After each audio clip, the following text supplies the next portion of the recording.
મારું નામ કુંદનભાઈ પન્ના છે. 52 વર્ષનો છું હું. અને મને કેટલા 4 વર્ષ પહેલાંથી સ્કિનની એલર્જી હતી, જે હાથોમાં ખંજવાળ આવવું, પાણી નીકળવું એવી પ્રકારની થતી, અને બહુ જ હેરાન થતો. રાત દિવસ એની ચિંતા રહે ક્યારે મટશે એવું. એના માટે મેં સ્કિનના ઘણા ડૉક્ટરોને બતાવ્યું, પણ ડૉક્ટરો દવા આપે ત્યાં સુધી સારું રહે, અને પછી થોડો ટાઈમ થાય એટલે પાછો એ જ પ્રોબ્લેમ ઊભો થાય. પછી આમ કરતાં કરતાં મેં 3-4 ડૉક્ટરો બદલી નાખ્યા. જે કોઈ સલાહ આપે એ પ્રમાણે ડૉક્ટરો પાસે જતો, સ્કિનના સ્પેશિયાલિસ્ટ પાસે બતાવ્યું, પણ એ લોકો એ દવા આપે ત્યાં સુધી સારું રહે, અને કે આ એક એલર્જી છે જે સ્કિનની, તમારે દવા લેવી પડશે. પણ કયા પ્રકારની એલર્જી છે, શું છે, એ કોઈ એ લોકો બતાવી નહોતા શકતા.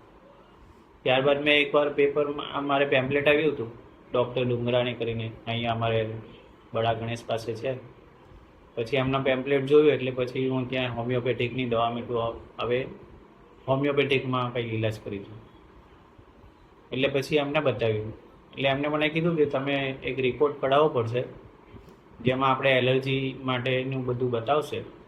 પછી એ પ્રમાણે મેં કર્યું અને રિપોર્ટ કઢાવ્યો, અને એમની દવા હું અત્યારે 40 દિવસથી લઉં છું.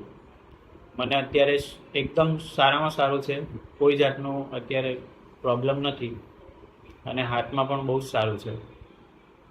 એટલે કહેવાનો મતલબ એ છે કે જે એલર્જી છે એ મટી શકે છે, આપણે યોગ્ય એનું સારવાર કરીશું તો મટશે. એટલે એમની પાસે હું આવ્યો છું અને મને બહુ જ સારું લાગે છે. મને એવું લાગે છે કે 100% મારી આ એલર્જી છે એ મટી જશે.